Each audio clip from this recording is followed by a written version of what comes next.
Hi friends, இன்றைக்கி நம்ம சக்கரவள்ளி கிழங்கு வச்சு ஒரு ஸ்நாக்ஸ் ரெசிபி செய்ய போகிறோம். இது செய்கிறது ரொம்ப ஈஸி, சுவை ரொம்ப நல்லாயிருக்கும். இப்போ இது எப்படி செய்கிறதுன்னு பார்க்கலாம் வாங்க. இதுக்கு நான் 1/4 கிலோ அளவுக்கு சக்கரவள்ளி கிழங்கு எடுத்திருக்கேன். இந்த சக்கரவள்ளி கிழங்குல ஏராளமான நன்மைகள் இருக்குது.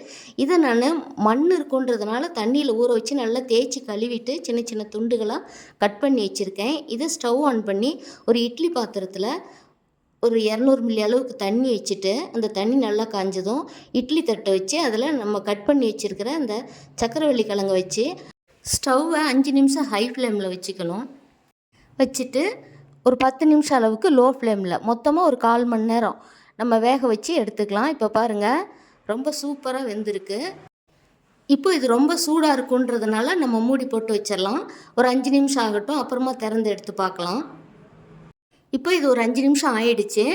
இப்போ கொஞ்சம் நல்லா ஆறி இருக்குது, கை பொறுக்கிற அளவுக்கு. இந்த தோல் இப்போ உளிச்சு எடுக்கிற அளவுக்கு ஆறி இருக்குது.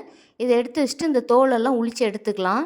எடுத்துட்டு இதை ஒரு பாத்திரத்துக்கு மாற்றி இந்த கிழங்க நான் வந்து கையாலேயே மசிச்சு விட்டுக்கிறேன். மசிச்சு விட்டுட்டு இதுக்கு நான் வெல்லத்தை பொடி பண்ணி சேர்த்துக்கிறேன்.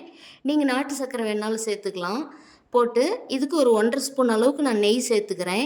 சேர்த்துக்கிட்டு இதை நல்லா பிசைஞ்சு, அது கொஞ்சம் வெதுவெதுப்பாக சூடாகவே இருக்கும். அந்த டைமில் இது உருண்டைகளாக சின்ன சின்ன உருண்டைகளாக பண்ணி நீங்கள் வீட்டில் இருக்கிறவங்க எல்லாருமே இதை சாப்பிடலாம்.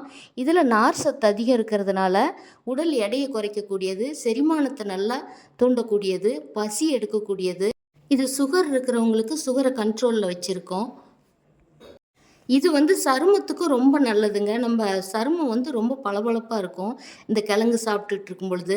சீசனில் இந்த மாதிரி வாங்கி இந்த மாதிரி ஸ்நாக்ஸ் ரெசிப்பியாக செஞ்சு கொடுங்க உங்கள் வீட்டில் உள்ளவங்களுக்கு. இதே போல் நீங்களும் செஞ்சு பார்த்துட்டு உங்களுடைய கருத்துக்களை கமெண்ட் பாக்ஸில் சொல்லுங்கள். இந்த வீடியோ பிடிச்சிருந்தால் லைக் பண்ணி ஷேர் பண்ணுங்கள். மறக்காமல் சப்ஸ்கிரைப் பண்ணுங்கள். தேங்க்யூ.